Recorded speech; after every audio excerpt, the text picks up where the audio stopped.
Welcome back, WNST, Towson, Baltimore, and Baltimore Positive. Got lots and lots of thanks to give to lots and lots of folks in the aftermath of Passover and Easter and the weekend and all of these things going on here as we speed up on the NFL draft. We are doing the Maryland Crab Cake Tour this week, 2 different times this week in the White Marsh and Perry Hall area. I'm going to find out where Nottingham is, even though I lived there for a dozen years before this is all over. We'll be at G&A Coney Island Hot Dog with my pal Andy from Baltimore with love. He's moved his business up to Route 7 in Philadelphia Road up in White Marsh. We'll be up there on Friday from 2 until 5. Stop by, say hello, have a dog, no mustard.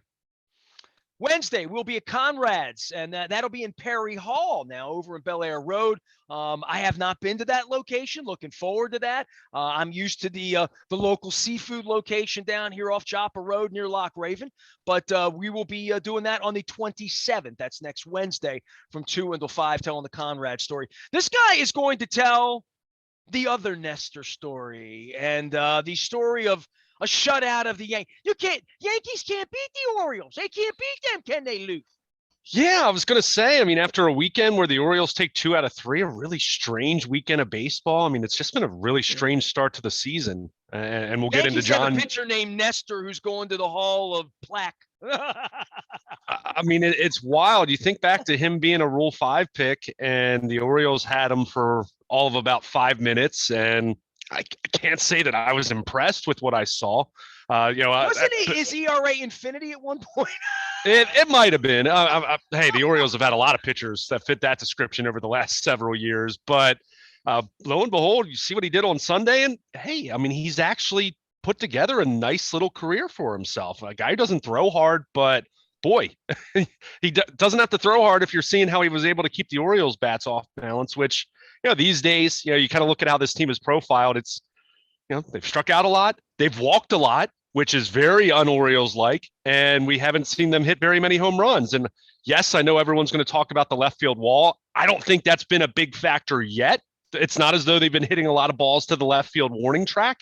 They just haven't been driving a whole lot of balls, and certainly haven't been getting many hits with runners in scoring position until the 8th inning on Sunday when Nestor Cortez had 11 minutes, and it was enough to win the game on Sunday and take 2 out of 3, and 3-3 road trip. Nothing special, but going up against Milwaukee, a damn good team a year ago out of the NL Central, and the Yankees being a playoff team. I think maybe my biggest takeaway is not so much that the Orioles winning a series against the Yankees is a major statement about the Orioles. Maybe it's a statement about the Yankees. You kind of look at that lineup and you look at the bottom of that lineup. It's not really Yankees-like. I mean, we're not talking about blue chip prospects that are playing at the bottom of that lineup. It's just kind of guys that they seem like guys, like just guys compared to what you see with a normal Yankees lineup. So it's very early. We're still in the, when we're talking April, it's very early. The Yankees always had a couple of Shane Spencers. They always had a couple guys. Yeah, but it feels like they have 4 of them now. Rather than 1 or 2. So I think that's interesting. But I think one of the biggest takeaways, and this isn't just related to the Orioles and the Yankees, but I've seen quite a few national reporters. And look, I mean, it was Easter weekend. I'm not sitting around watching baseball across the league. But you do look at the out-of-town scoreboard, and you're not seeing a ton of high-scoring games. You're seeing lots of goose eggs. You're seeing lots of low-scoring games late into the game. And no home runs. Sunday was a record-setting day. Right. That I saw out on Twitter about the lack of home runs for an April game and some of that would have been attributed to cold weather in the old days, to say the sting of the bat, and ball doesn't travel in Milwaukee when it's 22 degrees and you're playing at County Stadium, right? But that's not the case right now. I mean, I think you could certainly say that's part of it. I mean, I as much as we focus on the shortened spring, the lockout in terms of how that impacts pitchers, I think it impacts everybody. I think it's important not to overreact to the first couple weeks of April. I feel whatever the trend is, bad offense, great offense, good pitching, bad pitching, whatever it might be, you're always going to find some strange things early in the season. I mean, I think you just find Well, that. with a 6-week spring training, they come up in pitchers. You'd say that Yeah, guy's not really ready, and that yeah, guy missed a couple of weeks of spring training. And now we've got, where John Means is, wherever that is, right? Like that these things happen because really you'd be in the 4th week of spring training right now had they done this normally. yeah. And these things happen anyway, right? I mean, pitchers break. I mean, it's not as though Tommy John surgery's gone away or anything like that. And look, I mean, we'll see what's going to happen with John Means. It's very clearly not trending in the right direction. I think that was evident on Friday when they said he had undergone an MRI, but he was going to have additional testing. You didn't hear them say, well, the elbow struck. This is just muscular. They said it's a muscular forearm strain, but they said they're looking at more of it. And of course, Sunday morning, he's put on the 60-day IL, sorry. But it's going to be a while at the very least. But I think it's, you're 60 feeling days is like the All-Star break right now. Yeah. Oh, sure. I mean, you're talking mid-June, and that's best case scenario, right? I mean, that's if everything turns out really good. The second opinions say, hey, okay, maybe this isn't as bad as you thought, but at this point, it's not trending you wouldn't well. rush him back. He'd be throwing innings in the minors, you know what I mean, Yeah. for Yeah. here and there. So, like, this is, I don't say the most devastating news because obviously with Rutschman and Rodriguez and other people they have, but those are might be's. These are ises. Guys like him and Mullins and Trey Mancini. I mean, for all the Runeg Odors we've seen here and guys at the end of whatever the end of the Matt Harvey there are, there have been a handful of these guys that have come through here that have really, to your point, astroballed when that somebody takes a leap in the new organization with the new way of doing things, and Means is probably the greatest example of that, right? Yeah, I mean, I think so. I mean, at this point, he's one of the few examples in terms of guys that came out of nowhere since the transition from the Duquette era to the Mike Elias era. So I think, I mean, you just mentioned it. Yeah. I mean, does Grayson Rodriguez have a higher ceiling than John Means? Yeah, much higher. And you're hoping that he's going to be their ace 2, 3. You still need a number 2 starter. You still need a number 3 starter. You still need guys to fill out the back end of the rotation. And at the very least, even if John Means, maybe the high water mark is him throwing a no-hitter last year, but he's not truly an ace, you'd still like him to be your number 2 or your number 3 or wherever he's going to settle into as you get to a point where you're hopefully much more competitive and being a contender again. So it's disappointing. It's not, I mean, again, I don't want to just write him off and say, okay, well, he's going to undergo Tommy John surgery. We don't know that yet.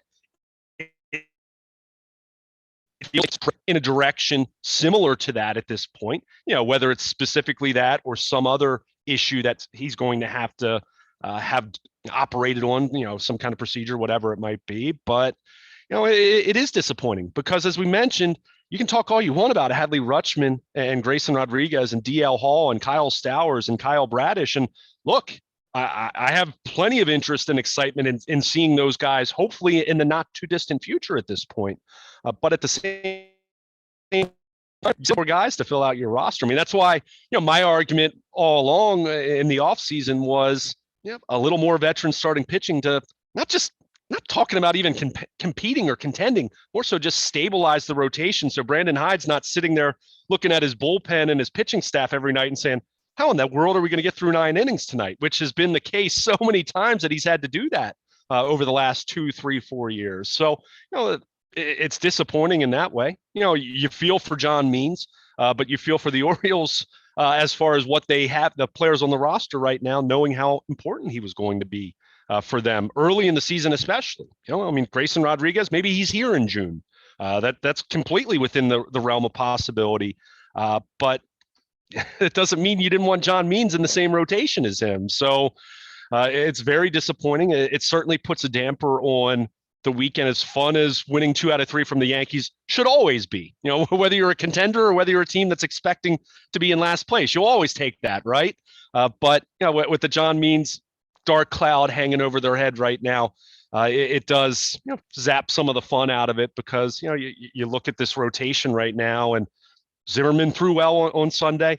Jordan Lyles pitched well on Friday night. They've gotten some really good work out of their bullpen. I mean, their pitching has been surprisingly good, even if it's not in the traditional sense. It's been a lot of bullpen work, a lot of passing the baton, which I don't think is shocking given what this rotation looks like on paper, but also the lockout, knowing guys aren't stretched out. I mean, Zimmerman threw 75 pitches on Sunday.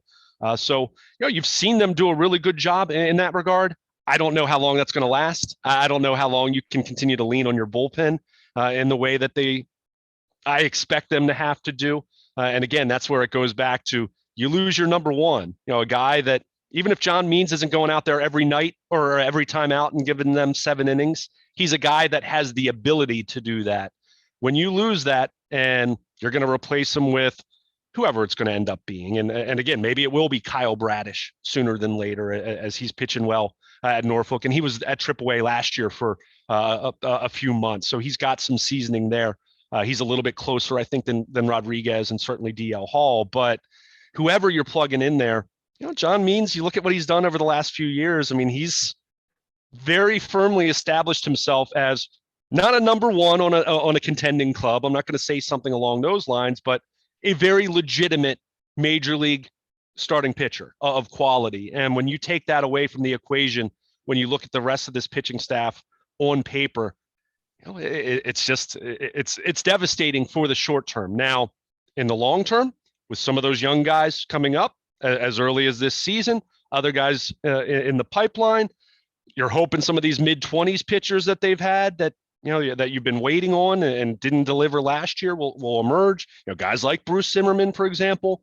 So it's not as though you don't have other guys of interest to take a look at, but it's just a really low floor without John Means. And that, let's face it, the floor is pretty low to begin with. So this is where I would pile on and say, if you bet the under, I mean, if you felt like this year things were going to be worse for the Orioles or better, and look, I opened up my show the last 10 days. I have talked with you at length, Don Moeller at length, Alan McCallum at length. I have chased Barry Bloom and Maury Brown and baseball people around. I've talked to all of my friends and clients. And by the way, a shout out to Bill Cole from Cole Roofing and Dennis Colatzos and Leonard Raskin, all these people that used to go to 29 games and have an 81 game plan and like baseball and want to come back to baseball, that they would look at this year and say, all right, negative nasty Nestor's going to piss on the team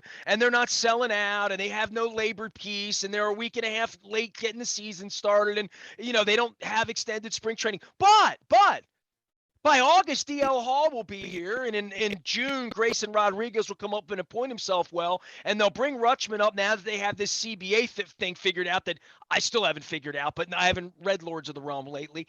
And they're going to win 73 games because they're going to look awful in the beginning, but they're going to get better, and in the second half, you're going to believe because they're going to have 3 major league pitchers. They're going to have this kid that's a catcher. They're going to bite the lip on dealing Mancini, or they're going to hang in. They're going to hang in with these guys. And Means is going to be, on a bad team, Means is going to be, 8-4 at the All-Star break and have 110 innings and look like a guy that's an all-star pitcher. And he's going to have 192 innings this year and win 14 ball games and make 32 starts and like all of that.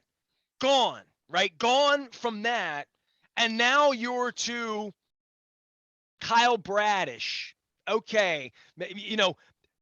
Rutschman's been hurt. Where's Rodriguez? Hall? Yeah. Are they really going to bring him up? Do they really want to start everybody's clock in a year when they have no chance anyway and they're only going to win 65 games or 66 if you bet the over, 61 or 60 if you bet the under? It certainly feels like betting the under right now on the global scale of them losing a pitcher like this and losing these innings. If you bet the under, you made a good bet on the Orioles because there's no cavalry coming across the hill that's going to replace the one guy they had who was a major league pitcher that every 5 days led you to believe you were watching a chance for them to beat the Yankees or a chance for them to beat Tampa or whoever's in the way. Yeah, I mean, I think it's so difficult. I mean, and baseball. I mean, one individual player can only do so much. It's not like basketball where, if you have the best player on the floor, you've got a chance because he can touch the ball every single time down the floor. Baseball's not like that. Starting pitcher once every 5 days. Way back when it was once every 4 days. And even talking about position players once every time through the lineup, right? So you're always talking about the individuals and then what that brings to the collective. Certainly when you lose John Means, it's another challenge. It's another setback. There's no question about that. Do I think it means that they go from being an 89 loss team to suddenly 103 losses? No, it's not that dramatic of an impact, but it certainly hurts. I don't know that they were an 89 loss team to begin with. Right. And again, I didn't think that either. I'm just saying, Mendoza for example, line of 100 losses or chasing the 1-1, which they've been doing forever. Yeah. This plays into them being really lousy. And that's a shame. Just flat out a shame. They've been really lousy for too long. And this community in this city and where they are, this is bad news for this year to be the swing year in the standings. Now, Rutschman can come up and go to the Hall of Fame. That's fine. But this is a key missing ingredient, man, and this isn't good news for them. No, I'm not going to say it is. Even if it's a scenario where John Means pitches above what he's capable of doing, and he's pitching at such an unbelievable level that some team knocks your socks off deal him to the Braves with a crazy deal, a crazy package, and then you say, all right, we'll deal him because we don't think he's really that good. How good he's been the last few months. He's been that good. And we do have Rodriguez coming. We do have DL Hall coming. We now have all these additional prospects, so we can deal prospect C to this team and bring in a guy that we think is as good as John Means. So, you're making the bigger case because it didn't matter whether they lose 100 or 96 or 104. Yeah. They're going to stink. Right. There's no doubt about that. So your point is the opportunity cost of him pitching well, and not only for himself and his family and doing all that, but the opportunity cost of 3 prospects on July 26th is over. Well, and I'm just saying, I'm presenting all the different options. What you said is valid, just as valid in terms of thinking about it, right? At the blackjack table. Eric DaCosta thinks about this in the way that he talks about his football players, their commodities, their value. And I'm not saying that to be demeaning to them. They're human beings, yes, of course. But in terms of their value, you have to look at them in the same way you look at stocks. We talk about this all the time with the Ravens and the cap and all those different things. Just because there's no cap and just because, yes, I think the Orioles should spend way more money than they do right now, but that's neither here nor there because I'm not to go to the Pro Bowl now, so you get a comp pick. Sure, exactly. But like I said, if John Means is out there, he's either making your club better in the present and the future, or at the very least, he's making your club better that you can deal him for something else that's going to make your team better in the future. And when he's on the sideline and he's hurt, whether it ends up being Tommy John or whether he's just sidelined until the All-Star break and he comes back and maybe he's okay. Again, I don't want to speculate too much about it, but it's clear when you're put on the 60-day IL a couple days after you're put on the 10-day, you're not going to be back anytime soon. The math, 60 days, do the math. Well, it's going to be a while. Minute, I'll give Hyde this. I don't see a lot of Hyde or Hangout, and certainly they're not giving me a press credential anytime soon, but it was kind of dour from the beginning. Yeah. You know what I mean? And you and I have been around this a long time with football. When Harbaugh comes to the podium and hangs his head, it's not good. Yeah. And it's not as though Hyde blatantly lied or anything like that. He was asked on Friday, had Means undergone an MRI, because keep in mind, he left Wednesday's start. Thursday was the off day, so you're kind of sort of waiting to see what's going to happen. And he said he underwent an MRI. He was asked if he could disclose any of the immediate findings of that, the initial findings of that, and he declined. You put 2 and 2 together. It sounds like at the very least there's legitimate concern about the structure of the elbow. We know what that tends to mean. It's not always Tommy John, but it tends to be that quite often. And we know that what that means. Now, I'll say this much: when you're talking about April, are you going to go conservative and see if you can treat and do some other things that avoid Tommy John surgery? Yeah, because it's not a 100% return rate. We talk about this with ACL injuries, that as much as just because we've seen medical procedures and surgeries and things of that nature be more successful than they were 20 years ago or 30 years ago, there's no guarantee. So that's where they're going to play this out. They're going to get as many opinions as they can. We'll see if there's any kind of resolution one way or the other here in the near future, but it might be a few weeks, and it might be a case where he undergoes Tommy John, and we don't see him until midway through next year. I mean, it's where they are right now. And when a pitcher has an elbow injury or a shoulder injury, you have to be careful, and you have to think about it in the big picture. And as much as it really stinks for the 2022 Orioles, the saving grace in saying that is that we're not talking about a club that was competing for a playoff spot right now. So if it is a case where it is the worst case scenario when he has to have surgery and he's gone until next year, at some point next year, then it will hurt and make things more difficult right now. And the one thing I think is very clear, and Hyde said this, Mike Elias has said this at different points, talking about other players and health concerns and things of that nature. John Means going on the IL doesn't mean that they're suddenly just going to call up Grayson Rodriguez on a whim. He's going to continue his development at AAA, and he's pitched well early on, but he's only pitched there a couple times. So, you don't want to rush him. We'll see him at some point. That's the full expectation. Not as soon as most fans want to see him, and I understand that. Believe me, I want to see him pitch in Baltimore too. Kid's really talented. If you go and watch the videos that you'll see the Norfolk Tides tweet out and all of that. So, these guys are coming. It's not going to pay immediate dividends in the standings. That's why I said to you, I still fully expect this to be a team that's trying to avoid 100 losses in a best case scenario. But even with losing John Means, although certainly it becomes more difficult now, I still think this is a team that has a chance to be better later in the season.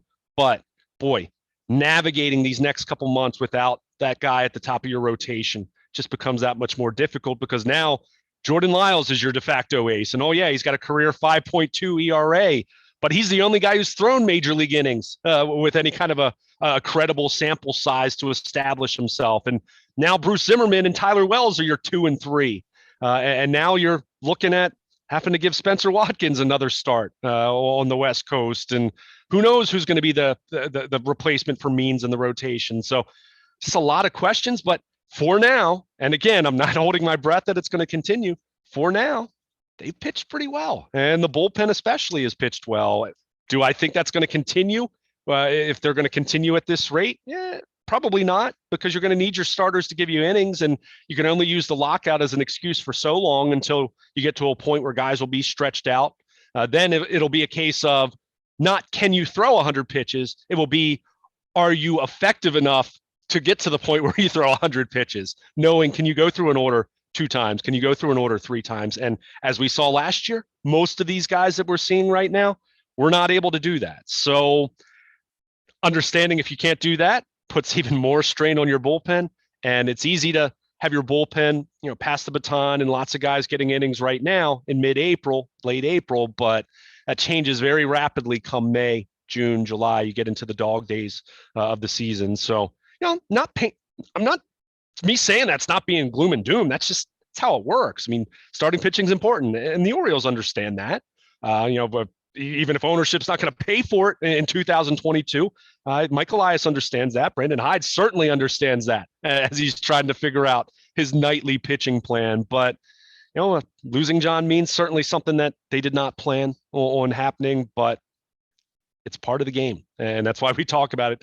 You'll hear more cynical baseball people say they all break. When you talk about Tommy John surgery and elbow and shoulder problems, and let's remember. John Means, for as successful as he's been, go back to 2019, had a stint, albeit brief, shoulder issue. 2020, the weird pandemic year, had some shoulder issues coming into that season. And of course, last year missed 6 weeks, and went on the IL about a month after he threw the no-hitter, and we didn't see him until mid-July then. So that unfortunately, would play into other teams not wanting to deal for him. Well, yeah, or at the very least, not giving you the moon, that scenario that I mentioned. Well, you talked about DaCosta and all these players that have signed elsewhere on these one-year deals everywhere. Yeah. Almost all of them had injuries of some kind, right? It continues to be the most underrated trait. How many times, go back to Jeffrey Hammonds, so many Ravens players over the years. If that guy could stay healthy, how many times have you said that about a player? Availability continues to be the most underrated trait in any sport. And, in John Means' case, Carr. it's, hey, Cal Ripken, available. There you go. Joe Flacco. He There you is go. Luke. He's going to be covering football, baseball, all that stuff. The free plug for the Heritage Fair, and my friend Mike Brillhart and all of our friends over at the Bay. Up all night, sleep all day. Slaughter playing the 4th of July. And Luke will be up all night, sleeping all day as the Orioles are west coasting here with Oakland. Luke, but first off, great conversation with John Feinstein. Great conversation with Michael Lesker. I had Carl Delmont. I had friends, a nice young man, Brandon Tomlinson, who's playing at the Record Theater this week. Had them all up on the Maryland Crab Cake Tour. And 3 great crab cakes, 3 at Greenmount Station, because they were just that good. 1 fried, 2 broiled, and I wound up frying the broiled when I brought home, but that's neither here nor there. Dan Moore wrote a piece for The Ringer about the city of Oakland and being a sports fan in Oakland, where they have lost the Warriors. They have clearly lost the Raiders twice and lured them back. And now you're going to see baseball in Oaklandia. And I had a little Pearl Jam conversation with him because I'm going out to Oakland in a couple of weeks as well. So make sure you check that out if you're into baseball this week. Luke can be found at Baltimore. Luke, I can be found anywhere the internet travels: Facebook, Twitter, LinkedIn, Snapchat, Instagram. Here, wearing my Costas tee, bringing the Maryland Crab Cake Tour to G&A Coney Island Hot Dog this Friday, and to Conrad's in Perry Hall next Wednesday. We are WNST, AM 1570, Towson, Baltimore, and we never stop talking Baltimore positive.